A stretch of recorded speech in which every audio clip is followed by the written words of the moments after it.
Bonjour à tous, Émeric d'Absence pour casting.fr. Aujourd'hui, je suis avec deux auteurs, comédiens, réalisateurs, directeurs de casting qui viennent de faire un film. On a ici Clément Vieux et Raphaël Delétang. Bonjour. Bonjour.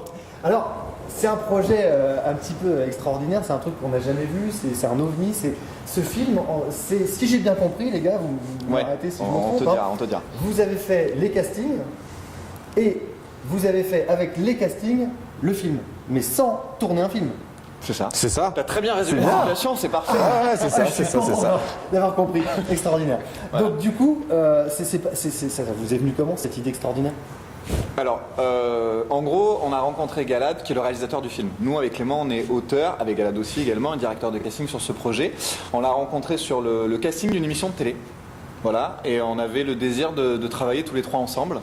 Et c'est à travers de nombreuses discussions qu'on a eu l'idée de se faire ce film. Lui, il avait envie d'exploiter un petit peu cette filiale qu'on avait du casting depuis 8 ans maintenant. Avec Clem, on est directeur de casting. Et lui, en tant que réalisateur, il avait envie de nous apporter tous ces moyens qu'il a techniques, c'est-à-dire sa vision du film, tout ça. Et donc, en mélangeant nos idées, on a eu l'idée de se dire tiens, on va faire un film, on va écrire une histoire d'abord. Donc c'est une histoire d'abord au départ. Une histoire sur le casting? Alors non, au départ c'est une fiction, c'est-à-dire un road movie social sur un gamin qui découvre l'existence de son père au bout de 25 ans, qui croyait mort, et qui décide de partir à sa recherche. Donc jusque-là on n'est pas dans c'est quelque chose de tout à fait simple, normal. Et on a voulu rajouter à ça le casting, l'histoire du casting, parce que c'est quelque chose qui nous sensibilise avec Clément, parce que ça fait longtemps qu'on s'en occupe, et puis on est aussi comédien, donc on est passé par là également. Donc on a eu l'idée de regrouper les deux, et donc de faire passer l'histoire de Rémi, cette fiction, dans des salles de casting, mais sans jamais sortir de ce décor-là. Alors ce Rémi, il est joué par qui? Il est joué par. Je prends le. Oui. Je prends la main. Je prends la main. Il est joué par 35 comédiens différents.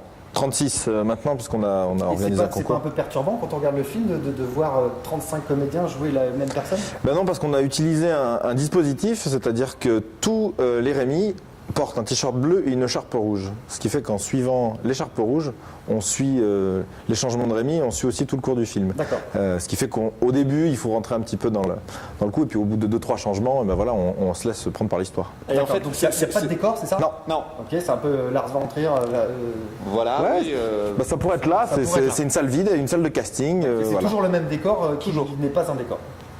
Comme pour un casting en fait. Voilà, exactement, c'est ça, qui n'est pas un décor, mais en gros, c'est un peu perturbant au départ, parce que les 10 premières minutes, on se demande un petit peu si c'est un documentaire, si c'est une fiction, et peu à peu, c'est ça aussi qui est hyper intéressant, c'est en gros, les gens qui ressortent de cette projection-là nous disent, en fait, la question que tu viens de poser tout à l'heure précédemment, c'est exactement ça, c'est-à-dire on se dit ça doit être perturbant de voir 36 comédiens qui interprètent un seul et même personnage. Et pourtant, c'est pas la première remarque qu'on ait en fait. En gros, c'est la première remarque qu'on ait, c'est nous dire bah justement, ça nous a pas perturbé quoi. En gros, Rémi, où le comédien est bon, de toute façon, il va jouer le personnage et c'est plus le comédien qu'on voit, mais c'est le personnage. Exactement. Et c'est là aussi qu'on se rend compte que finalement, lorsqu'il n'y a qu'un seul comédien qui interprète un personnage, en fait, le spectateur est, en gros, il est dirigé, c'est-à-dire il est dirigé vers ce comédien-là, alors qu'on peut mettre plein de comédiens différents, ils peuvent interpréter tous le même personnage, pas de la même façon, mais en tout cas, ça reste le même personnage, en gros.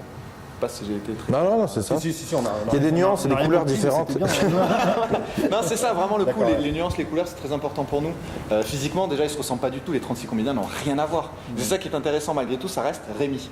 Peu importe qu'il soit grand, petit, gros, maigre, black, blanc, rebeu, ça reste Rémi. Alors vous, depuis que vous êtes directeur de casting et comédien, vous avez eu cette idée déjà de vouloir montrer un petit peu à la France entière, au monde entier, ce métier de directeur de casting. Vous pensiez déjà à la base qu'il y avait des choses à dire, des choses à raconter sur le métier de directeur de casting? Bah oui, parce qu'il y a déjà un mystère un peu qui entoure le processus d'une sélection, d'un peu comment ça se passe. Parce que d'habitude on ne voit pas. Ben voilà.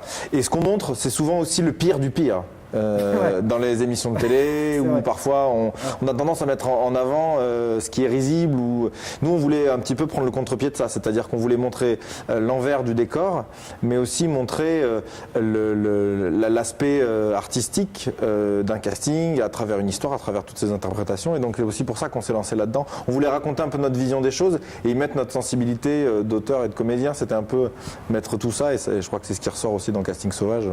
D'accord. Alors Voilà. ce film, bon, maintenant qu'on en a bien parlé, on a envie de le voir. Alors où est-ce qu'on peut le voir ce film? Alors, il va sortir, donc on a une trentaine de cinémas à peu près en France.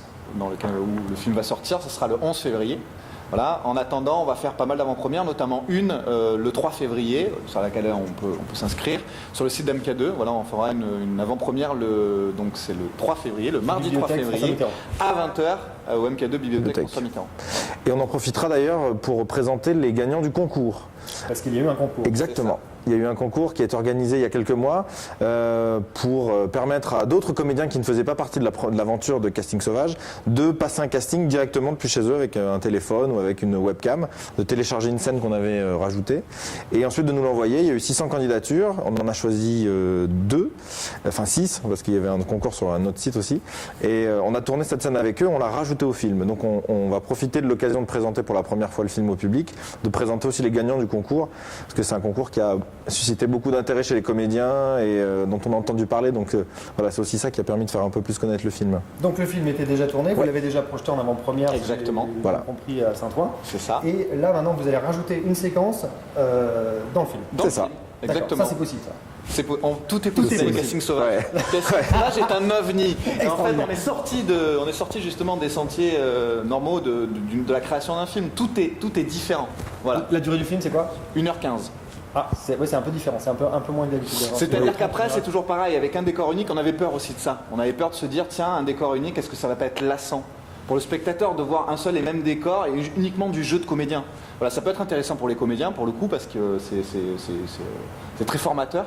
Mais est-ce que pour le spectateur lambda, est-ce que c'est intéressant de découvrir ce milieu-là et avoir un seul et même décor pendant 75 minutes? Et ça aussi, ça fait partie des remarques qu'on a, c'est nous dire, j'ai même pas fait attention qu'en fait le décor ne changeait pas. En fait, c'est un peu comme dans un livre. En gros, le spectateur crée lui-même son propre décor. Ou au théâtre. Ou au théâtre, mais au théâtre c'est un peu habillé quand même. Ouais. Il y a un décor, même si le décor est le même, il y a quand même des accessoires. Nous, il n'y a rien. C'est-à-dire il y a un tabouret, et avec ce tabouret ou ces tabourets, ils arrivent à construire un décor et surtout l'imagination du spectateur. C'est-à-dire qu'en gros, tout est mimé, c'est du air movie. Tout est mimé, mais le comédien, à travers son jeu, à travers le texte, fait vivre des accessoires et un lieu. Et alors ce qui est original, c'est que pour tous les spectateurs, le lieu sera différent. C'est-à-dire qu'en gros, quand un Rémi fait de la mobilette, peut-être que pour toi, la mobilette sera rouge et ça sera une Vespa. Et peut-être que pour un autre spectateur, ça sera une moto et une 125. Parce que c'est une air mobilette, donc. Parce que c'est une air mobilette, exactement. D'accord. Alors on comprend bien, nous, on est complètement convaincus. Mais alors, quand vous avez dû convaincre les distributeurs, les producteurs, tout ça, comment ça s'est passé comment? Alors, on a eu aussi de la chance parce que nos bureaux étaient en face de notre co-distributeur actuel. Ah, de la chance, c'est vous qui avez déménagé. On aura proposé le film. En fait, quand on a lancé le film, on a essayé de terminer le film et grâce à KissKissBankBank pour financer une partie du film, on a fait appel à des internautes qui nous ont aidés généreusement et on les remercie. Exactement. Ils nous ont aidés généreusement. Donc ils vont toucher de l'argent si ça marche, c'est ça? Ils vont toucher des cadeaux. Des cadeaux, voilà. Il y a toujours des compensations, tu sais. En gros, pour 5 € tu as ton nom générique, pour 10 € tu as une affiche, pour 20 € tu as le DVD, une place pour une avant-première, etc., etc. Il y a l'écharpe du film, la fameuse écharpe. Du film qui est donc porté par. Un truc pour 1 €. Pour 1 €, il n'y avait rien. Non, mais tu peux rajouter 4 €, je suis sûr. Oui, je serai très heureux de participer à l'aventure de ce film. Et donc, grâce à cette collecte de fonds, ça a suscité un petit peu d'intérêt dans le cinéma indépendant et on a montré le film à Comme une image média qui avait sorti déjà Donoma, Bendabilili, donc des films très indépendants, très collectifs, pas chers, qui mettent en avant la jeunesse et un peu l'innovation, comme ce qu'on a fait. Et du coup, c'est ça qui les a branchés sur Casting Sauvage. Et du coup, ils nous ont proposé de nous aider à sortir le film, mais également de continuer de promouvoir le film. Donc on est co-distributeur, c'est-à-dire qu'on travaille avec eux sur le marketing du film et sur la sortie, ce qui est aussi une chance pour nous parce qu'on a fait ce film de l'écriture jusqu'à la sortie et ça c'est des expériences assez uniques. Alors on imagine que finalement le film coûte pas cher par rapport aux autres, hein, exactement. On est d'accord, mais que du coup finalement en publicité, en com, ça va coûter comme pour les autres. Alors non, pareil, ça aussi on a décidé vraiment, c'est ce que disait Clem, c'est-à-dire que ce film c'est fait avec très peu de moyens, à la fois financiers et personnels. Humain, c'est-à-dire qu'en gros, à la base, on est vraiment 3, il y a Galad, Clément et moi. Et c'est vrai que le fait qu'on soit également co-distributeur nous engage encore plus dans la promotion de ce film. Et puis c'est vrai que les retours, les critiques sont tellement positives qu'on a une énergie débordante et on a envie d'aller au bout du truc. Et puis qui mieux pour en parler que les auteurs et les auteurs du film, en gros, quoi. Finalement, nous on y croit. Je pense qu'on est véritablement convaincus de ce projet-là. Du coup, on finit par être convaincant. Enfin, j'espère. En tout cas, ça donne envie d'aller le voir. et en gros, on a envie d'aller au bout. Et pareil pour la promotion, on a décidé aussi, pareil, comme le film Hinton of Me, on a décidé d'aller pas dans le cursus normal de la promotion, c'est-à-dire nous on fait de l'affichage, mais en gros avec un camion qui va se balader dans tout Paris, sur lequel il y aura écrit casting sauvage. On a lancé le casting nationalement avec cette scène en supplémentaire. C'était aussi pour ça, on va pas se voiler la face, c'était également pour découvrir de nouvelles têtes, de nouveaux comédiens, mais également faire parler du film. Exactement, c'est-à-dire tiens, j'ai participé à un événement qui est quand même original, j'ai envie d'aller voir ce que ça donne, même si je suis pas dedans. Moi en tant que comédien, j'ai envie de voir ce que ça donne, qui ils ont choisi, pourquoi. Et qu'est-ce que ce film, enfin je sais, j'aime bien savoir pourquoi ce que je fais en gros, moi, qui me donne envie d'aller au bout des choses. Et pour les prochaines avant-premières, vous organisez aussi un système de casting devant le cinéma, c'est ça? Exactement. Où on va pouvoir tenter sa chance et puis éventuellement figurer au bonus du DVD. Ah voilà.